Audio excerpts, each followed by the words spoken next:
I'm pleased to present to you the Reverend Michael Blair, the United Church's General Secretary.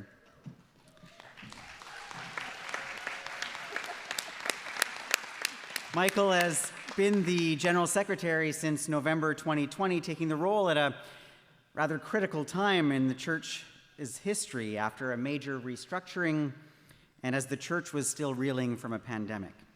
He's previously my boss as the Executive Minister of Church and Mission Unit. Michael was admitted to ministry in the United Church of Canada in 2010, having served for many years in the Baptist Church. Just a few weeks ago, Michael received an honorary doctorate from the Vancouver School of Theology, and given the immense demands on his time and his role, we are truly honored to have him join us over the next 2 days to help us reflect on what it means to be a courageous community. Please welcome Michael Blair.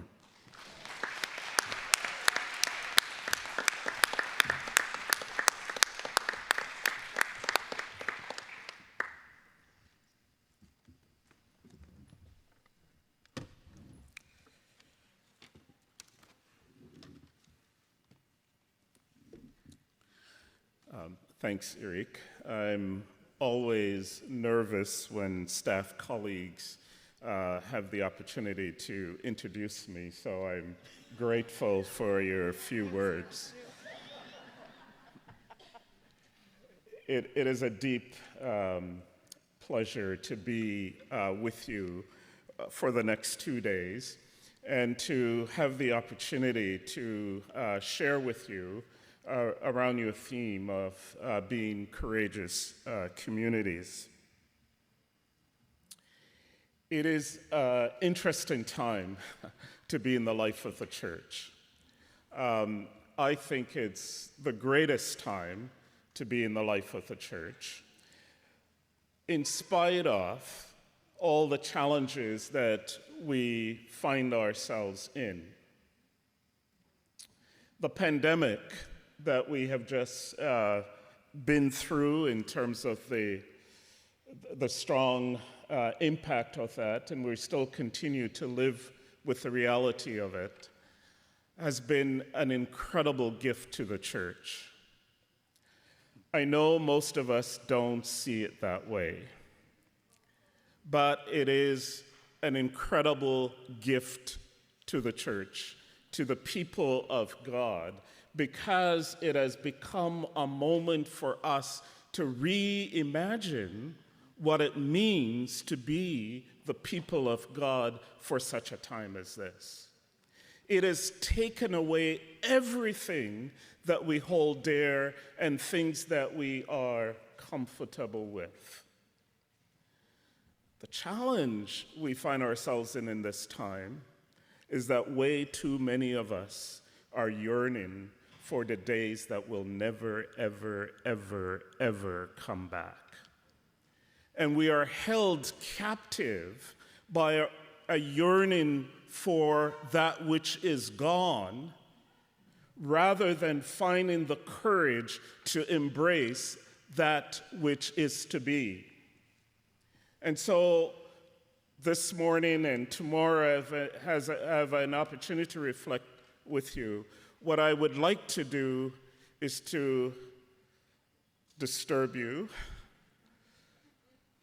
to push you, to think about what it means to reimagine or even to imagine the possibility of what is ahead of us rather than continue to lament what is behind us.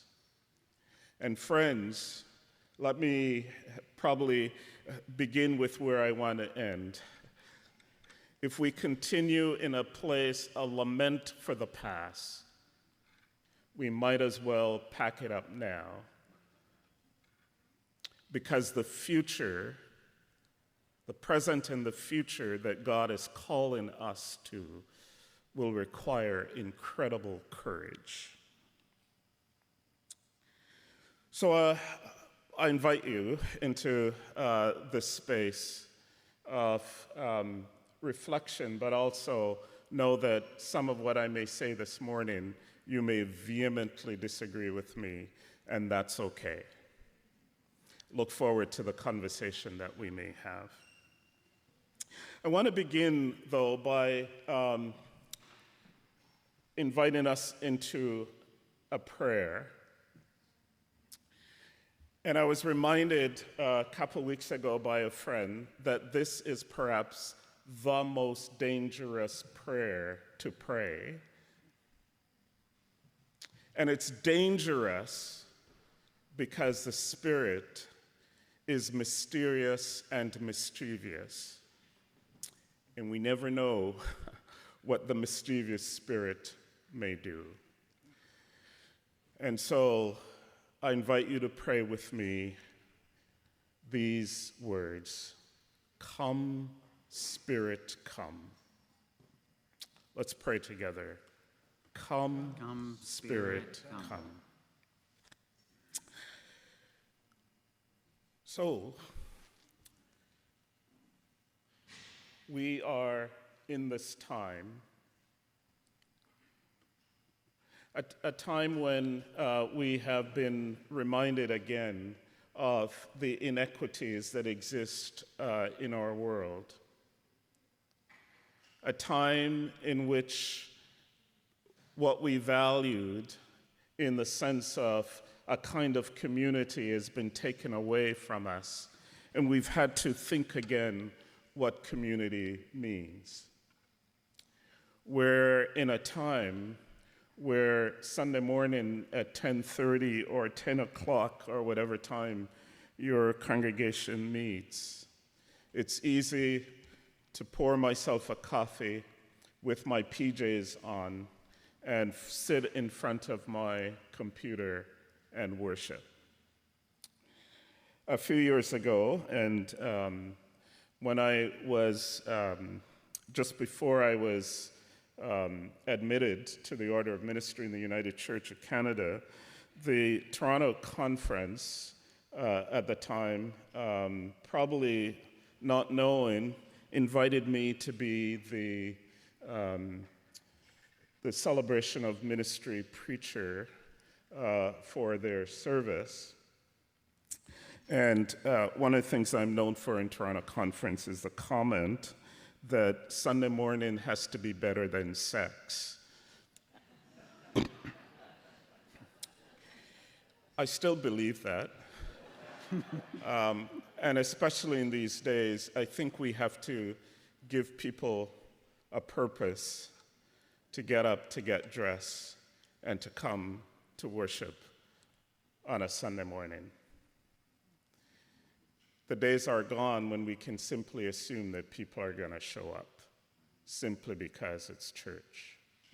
It has to be more than what it was in order to invite people to participate in it.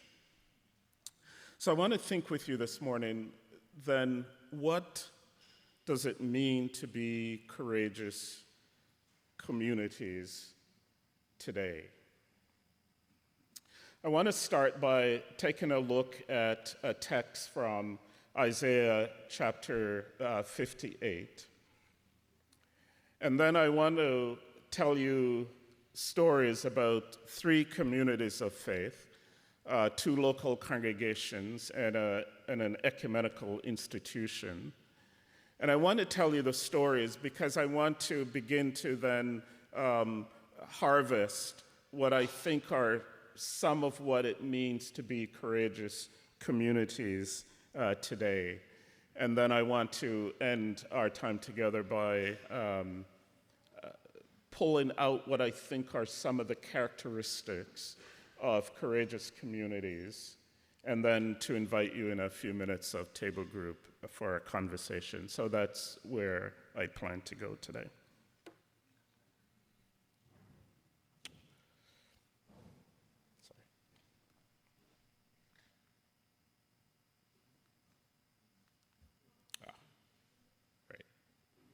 Hope you can see that.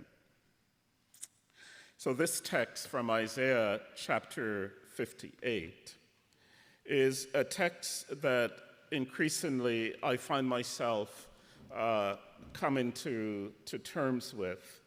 And in some ways, it's been a text that every time I have an opportunity to speak, I come back to this text and I play with it. It's part of a larger narrative in Isaiah chapter 58, as God is in dialogue with God's people. And in the context of that dialogue with God's people about the practice of their spirituality, we find this words. If you offer your food to the hungry and satisfy the needs of the afflicted, then your light shall rise in the darkness, and your gloom be like the noonday. The Lord will guide you continually and satisfy your needs in parched places, and make your bones strong. And you shall be like a watered garden, like a spring of water whose waters never fail. Your ancient ruins shall be rebuilt. You shall rise up the foundations of many generations, and you shall be called repairers of the breach, the restorers of streets to live in. Your ancient ruins will be rebuilt. You shall rise up the foundations of many generations. You shall be called the repairers of the breach, the restorers of streets to live in. When I read this text in Isaiah, I'm reminded of one fundamental thing, and that is our practice of spirituality. It is not about us. Our practice of spirituality is not about us. It's about what God wants to do in God's world. Far too many of us have found ourselves in the place where we think it's about us. We spend far too much of our times within the confines of the church walls. We are busy about the work of the church. We are not busy about the work of God in the world. And this morning, what I want to say to you is this: courageous communities are communities who understand that their worship is not about them, but their worship is about God's work in the world. And somewhere along the line, we have forgotten that. Some of you might have heard me tell this story, but in Baptist life, as I was a previous Baptist minister, in Baptist life, the minister had a lot of power, not like the United Church. But I had a rule in the congregation I pastored. And the rule was this, and some of you may have heard me say this: if you were spending more than 4 hours a week volunteering within the walls of the church, you would be invited to have tea or coffee with Mike.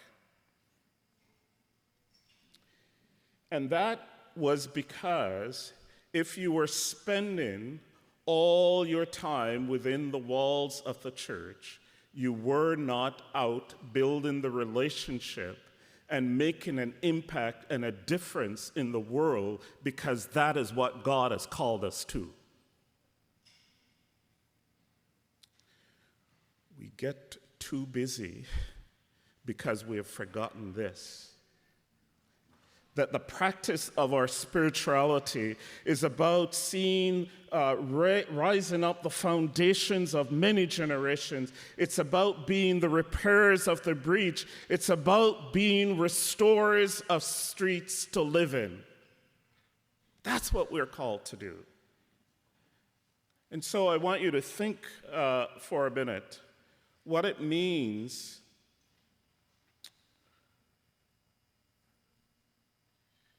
to be restorers of foundation. And I want to suggest there are two things about being restorers of foundation. The first is this, that what we need to be able to be about is to focus on the essential dignity and value of every human person.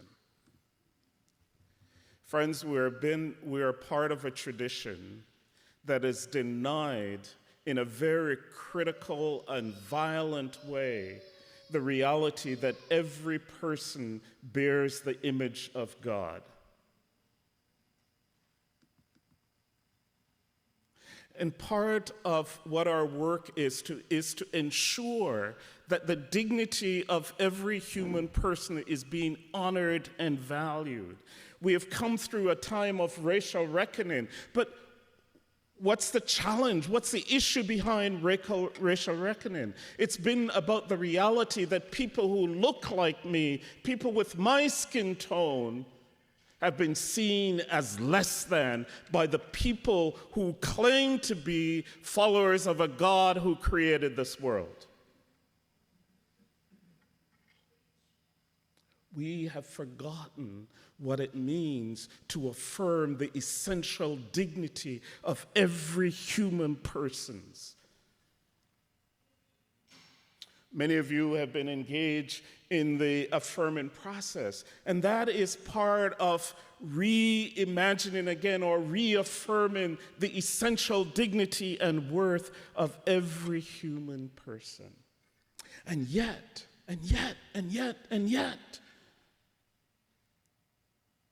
we somehow tend to pat ourselves on the back and think, aren't we great, when we become affirming communities. But where are we in the challenge of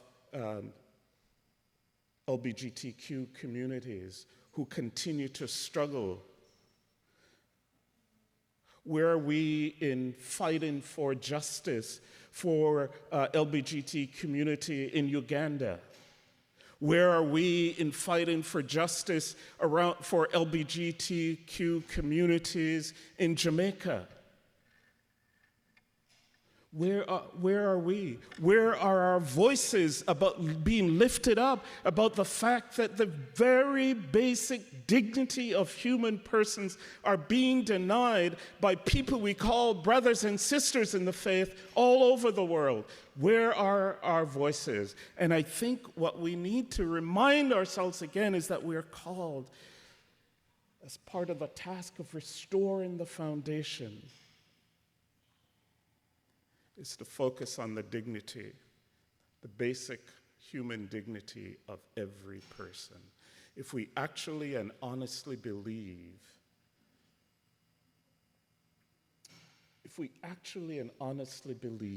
that God has created every person in God's image, then we need to be about that. Last Sunday, I had the privilege of speaking in a United Presbyterian Church in Johannesburg, in one of the largest black townships. Very conservative congregation. And to be introduced in that space as a Rasta gay man back on the homeland, and the ability to preach was an act of courage. See, friends, in the places that we seek to try and do some of the work, and it's good work we do, it's not a courageous act for us. In fact, it's one of our comfort places. The courageous act will be when we can lift our voices to support the basic dignity of human persons all over the world.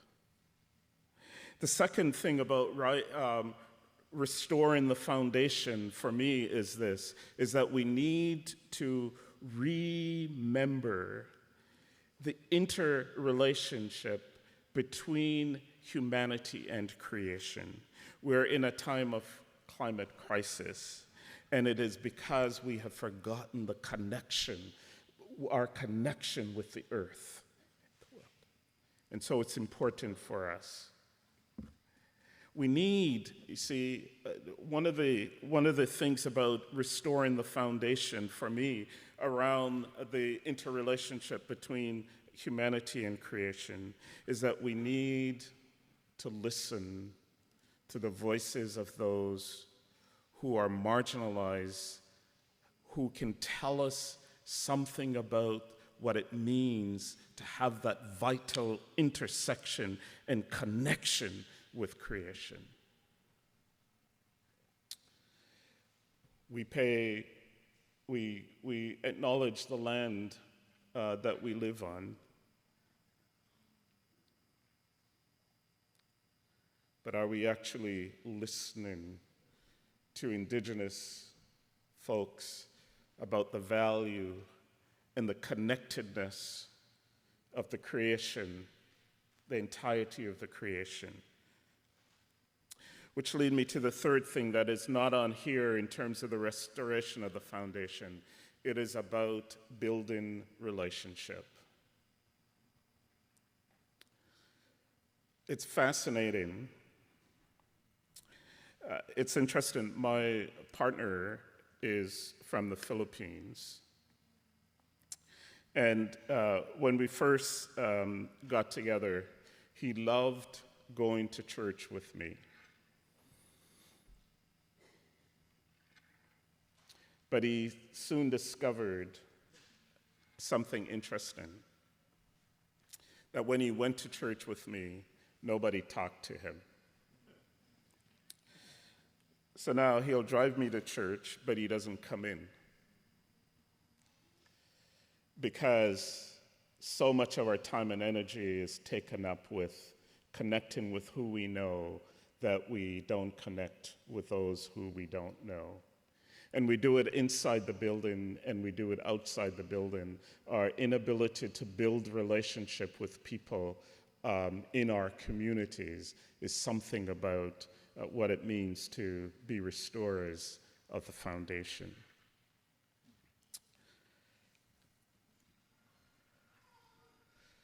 The next thing is repairs of the breach. And I just want to say that I think there are two critical pieces of work when I think about this notion of repairs of the breach. The first is about reconciliation. And reconciliation in its breadth, first of all, is the recognition of the story that is so critical to our faith, is that the relationship between God and God's creation is broken, and that relationship needs to be repaired. And the way that that gets repaired is through the act of reconciliation. I find it interesting that in so many of our congregations, we have gotten rid of the practice of corporate confession.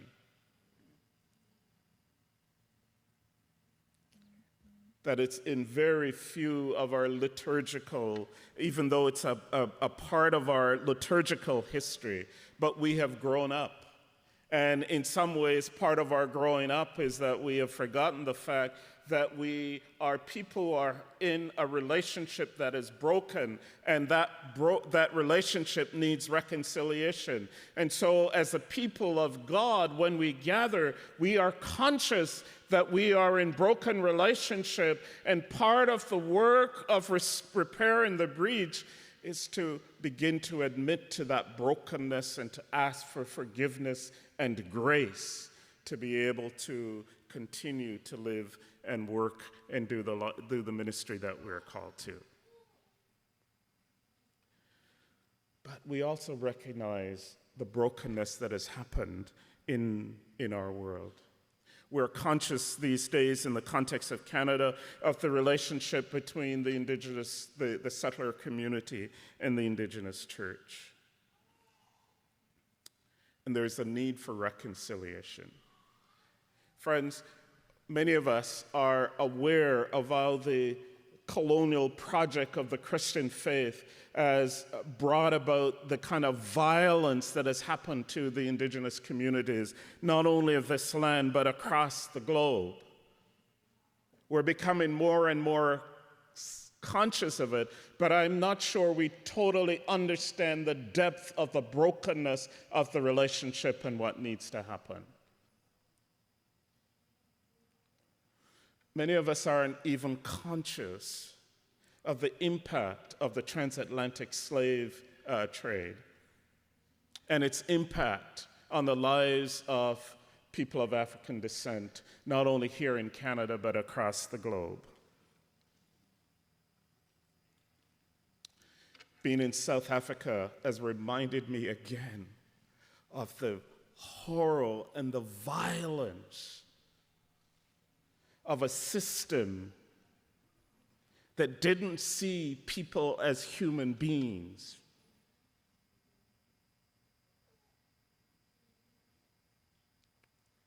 Friends, so often we're running around wanting to make sure we have diversity. And we're always conscious of the fact that people who look like me are missing from our spaces. And we want a quick fix. I'm here to tell you today that there is no quick fix. It is about building relationship, but in building the relationship is understanding that reconciliation needs to happen because something fundamentally has been broken. And that there can't be a level of trust.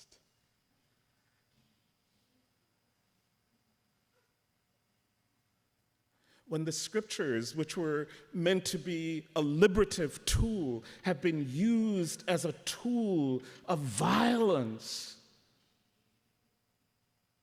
something fundamental has been broken, and we need to be about reconciliation.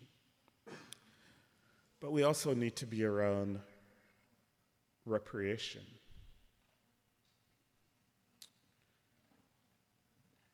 We need to take that seriously. We need to take seriously the reality that some of what we value has come about through the exploitation and the dehumanizing of other human beings. And we need to think about what reparation looks like. Part of repairing the breach is about reconciliation and reparation.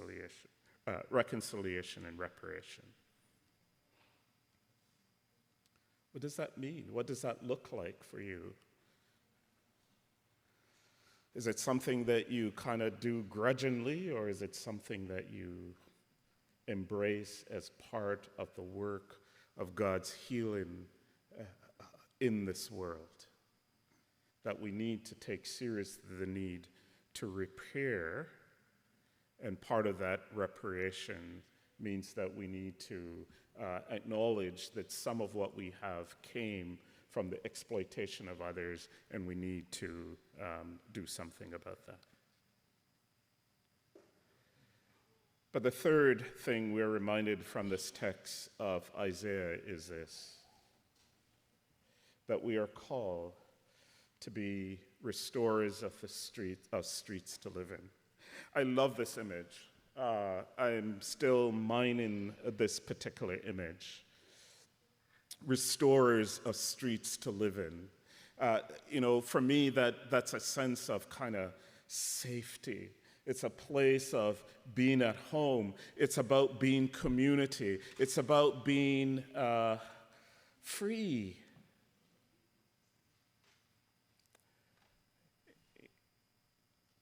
A friend of mine has written a lot around the whole experience of emancipation that happened particularly around transatlantic slavery. And he would say this: that we have been emancipated, but we're not free. And when I read this text from Isaiah, I find myself caught in a place of imagining what freedom looks like. Building streets, building places, communities that people can live in and thrive and feel whole and feel at home. I often tell the story when I read this text about growing up in Jamaica. And this is many, many, many, many moons ago. But in the context in which I grew up in, adults, any adult, had the best interests of the children in the community at heart.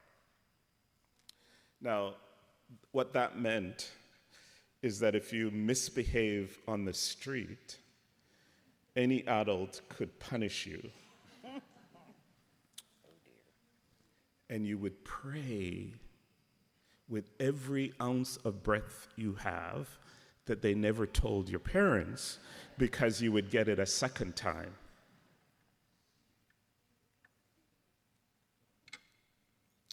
But I grew up in a space where I felt safe. The kids in my community, our community felt safe. And every time I think about this notion of streets to live in, I think about this notion of being in a safe community where everyone takes care of the interest of others. And so, the themes that come to my mind around restoring the streets, it's about thriving, it's about health, it's about safety, it's about wholeness. Friends, when you and I spend all our time within the building, we are not contributing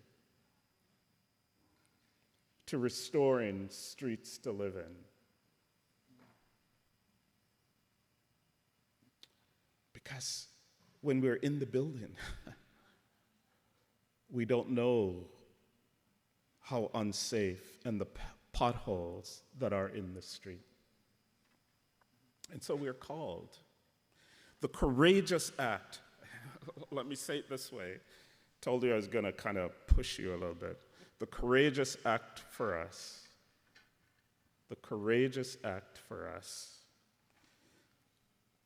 it's not about changing our worship service. It's not about how many meals we can do to raise money. The courageous act for us is to be engaged in the community in order that we contribute to safe streets, contribute to restoring streets to live in.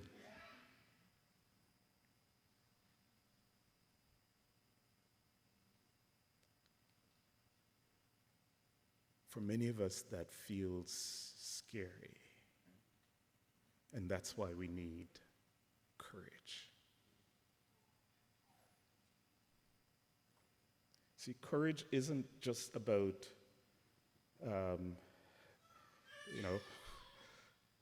God's with us, we're going to be fine. Courage is about engaging in the places where God has put us to bring God's healing and wholeness and God's hope to the places where God has placed us. And that's important. So, for me, we're starting to, in my mind, we're starting to kind of have a sense of what these courageous communities are. They understand that they are called by their practice of worship and spirituality. They're called to participate in the restoring of foundation, in the repairing of the breaches, and in the restoring of streets to live in. So let me quickly take you through a couple of places. And again, this is aimed to just kind of nudge us a little bit to think about that. So the first community that I want to invite you to think about is Trinity United Church of Christ in Chicago. Some of you have been at the Festival of Homiletics and have encountered Reverend Dr. Otis Moss III, who is the minister of that congregation. Trinity identifies itself as a congregation which is unashamedly Black and unapologetically Christian. Unashamedly Black and unapologetically Christian. So 2 things to note about Trinity is this. 1, they know who they are. They know who they are. And the second thing is that they are clear about what it is that they are about.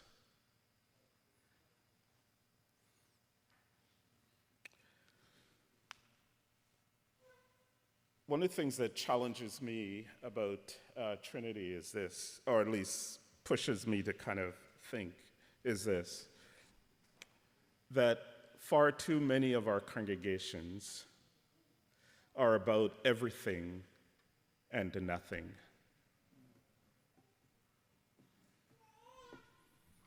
We try to be everything to everybody. It's like trying to put together a jigsaw puzzle without the box cover. So Trinity is a fairly large Black congregation in Chicago that is clear it is unashamedly Black and unapologetically Christian. So they play with that historic understanding of Blackness and the Black church, deeply rooted in their calling to be a Christian community. And so, how do they engage? So, if you see the slide that's up, and if you can read it, here's one of the ways in which they engage in their context. Financial literacy workshop. Why? If they're going to be about streets to live in, then they have to deal with the issues that are creating challenges in the street. And so their investment in their community is to provide the resources for people in the community to thrive. So they will also do, as elections are coming up, whether it's state election, federal election, or in the local level, and they educate people in their congregation about their responsibility, but also about the issues and the issues that impact them as people of color in the US, and in particular the Chicago region.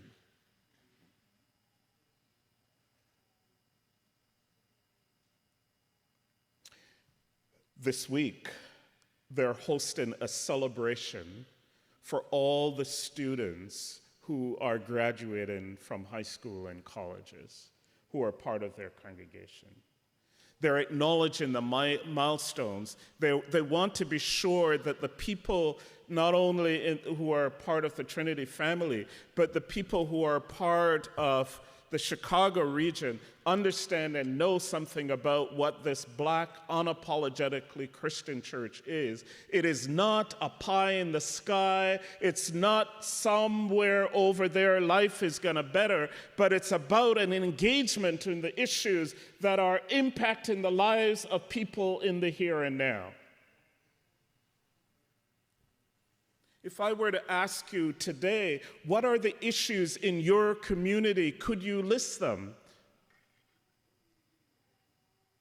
Do you know what's going on in your community? Do you know what's keeping the people in your community up at night?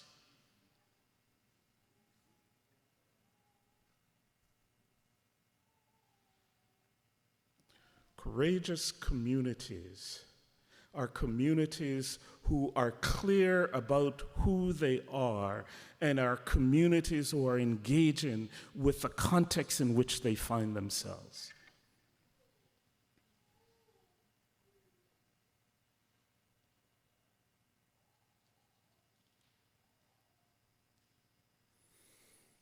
Friends, sorry, probably should be a little more gracious.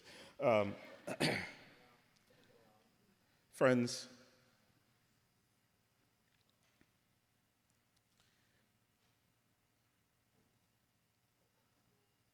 we're not called about our own individual survival as communities of faith. We are called to be God's presence in the world. And that means we gotta be in the world. But note this about the Trinity family is this: they are unapologetically Christians.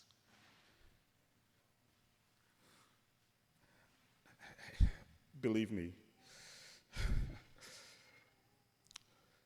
as a child of the African soil, and as someone who has become pretty familiar with the reality of the transatlantic slave, there's a sense in which that there is no reason whatsoever in the world that I should be part of the church.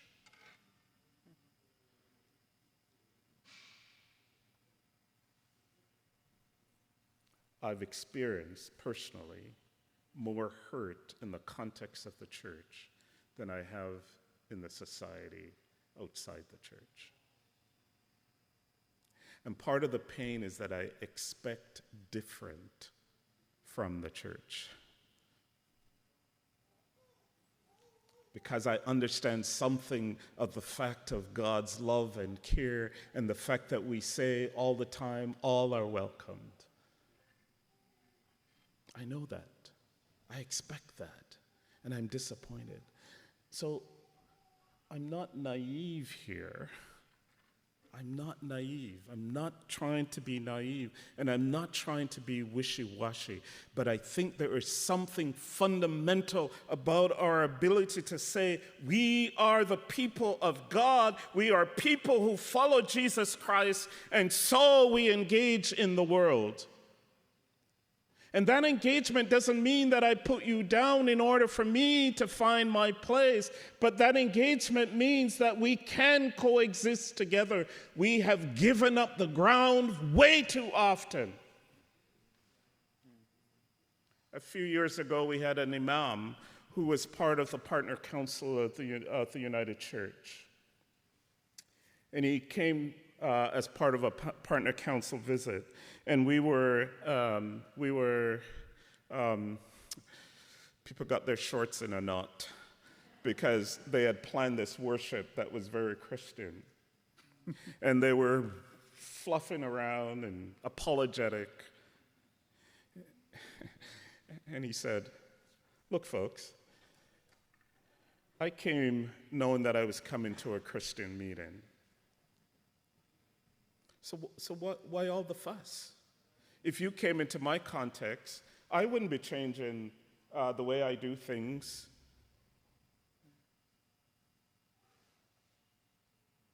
we've given up the ground. A few years ago, I was executive director, been in church too long, executive director of a ministry in Toronto, and the ministry was called Toronto Christian Resource Center. When I was hired, the board said to me, one of the tasks you have to do is to change the name and to take Christian out of the name. My predecessor, the person who followed me, was also given the same directive to take Christian out of the name. The next executive director who followed her was also given the same directive to take the Christian out of the name. And the fourth person finally agreed to using an acronym rather than spelling out the name of the organization. Here's what happened. 50% of the people in that community were Muslims. When we started consulting with them around the name, they said to us, you can't take Christian out of the name. And they said to us, the Christian help us to identify who you are, and we know we can trust you. They said to us, if you look, there are 4 Christian organizations in this community, and that's the only place we will participate. Because they said, we don't trust the others, we don't know who they are. But we know who you are. And we value what you value, and we know that by participating with you, you will value us. So they said, you can't take the Christian out of the name. Friends, this season of being the Church of Jesus Christ is an invitation to us, again, to be unapologetically Christian. We are asking people to take a look again at the United Church of Canada.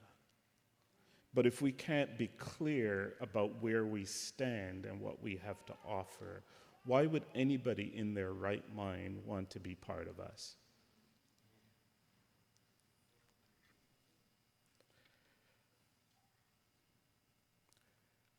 The next place I want to just lift up is the National Council of Churches in India.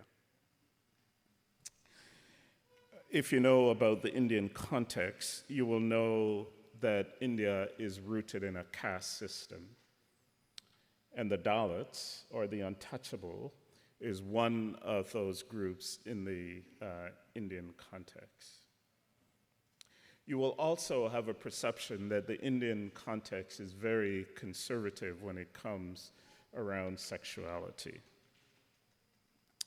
And you will know that the Indian context is also a context that doesn't value in any kind of significant way the role of women. So the National Council of Churches in India, among the many things they do significant work with the Dalits. They work at bringing people together to articulate a Dalit theology.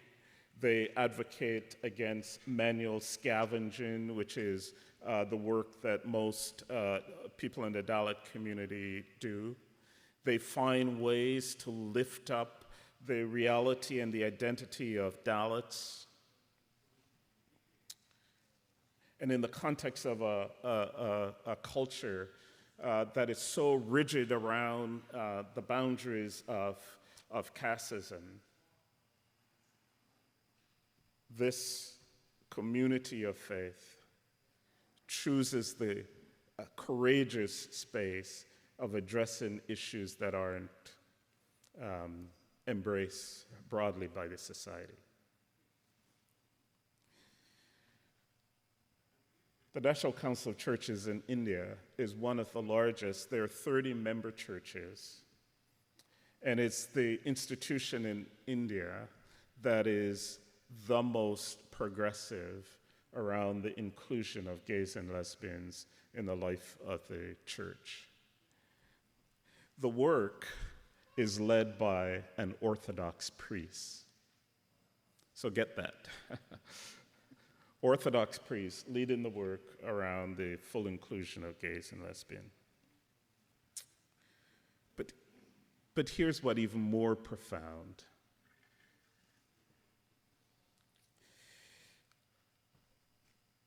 The NCCI has invited the trans community in India to become full members of the working group to help the churches come to an inclusive place around the inclusion of LGBTQ. Just recently in April, the NCCI held its National Assembly. And one of the speakers at that assembly was a Hindu trans woman who is part of a group that the NCCI has invited to say, help us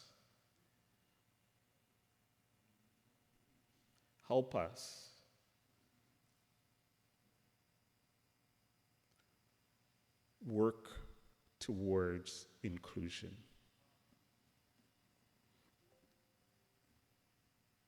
Help us. You get it? The vulnerability to say, you come and help us. That's courageous community. Part of the courage is to invite. See, we're so good at teaching and we're so good at we know it all, right? There's an arrogance about us at times. What would it mean for us to go to the community and say, come teach us what it means to be good neighbors? Come teach us as full participants with all the rights and privileges, as they say, to be who we think God has called us to be. The third community, quickly, time goes fast. The third community is a United Church community in Halifax, Bedford United Church. Listen to this again, how Bedford defines itself. We're God's community through worship, prayer, and teaching. We accept the commands of Jesus to love God and one another, to reach into the community offering love, kindness, respect, fairness, and justice. Again, a notion of being unapologetically Christian. So one of the things that Bedford does is it has a very strong and deep relationship with the Muslim community that is a neighbor. The mosque is a neighbor. The imam preaches from time to time at Bedford, and the ministers at Bedford go and speak at the mosque. They do joint things together. They work together. Clear about who they are, but open to the possibilities of being in relationship with those who are different from them.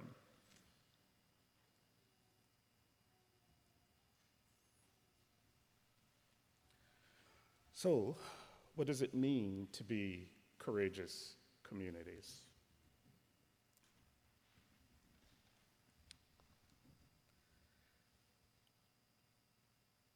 One,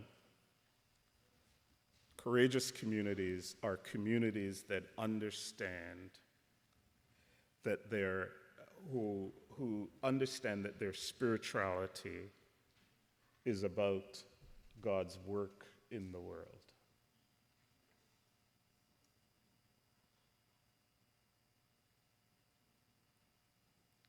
We exist not for the sake of ourselves, but to partner with God with what God is doing in the world.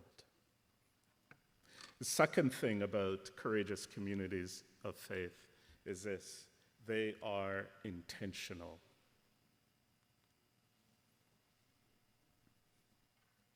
They're intentional.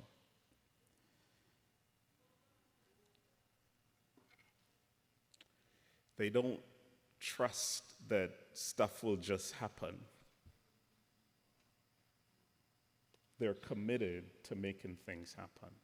They're intentional about their relationship.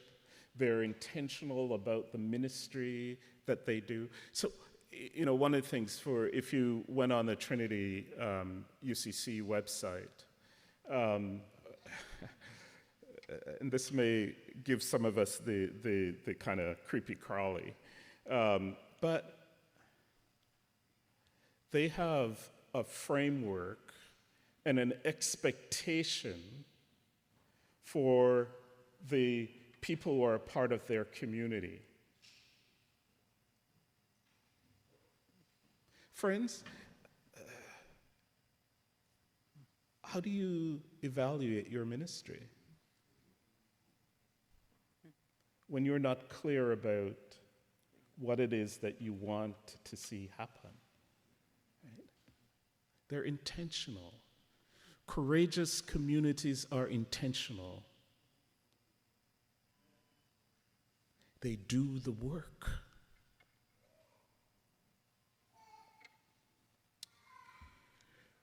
Courageous community are clear about their identity. They are clear about who they are. They are clear about why they exist. They know who they are.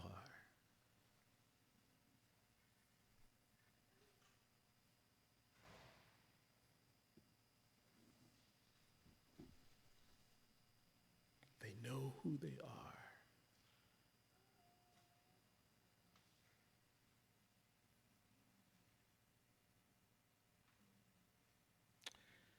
If I gave you 2 minutes to talk about your church, what would you say? So, I'm going to give you a few minutes in table group. Talk to each other about what courageous living looks like in your context. I believe with every fiber of my being that despite what the numbers look like, God isn't finished with this church of ours.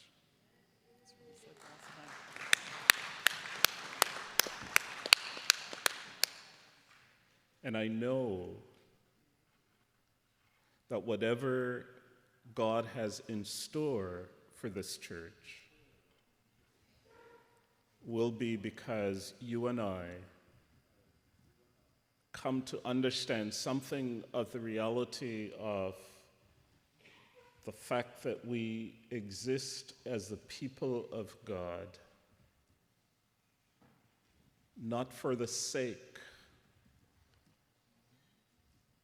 of our churches, but we exist because God has invited us into partnership to rebuild the ruins, to rise up the foundations of many generations, to be repairers of the breach and restorers of streets to live in.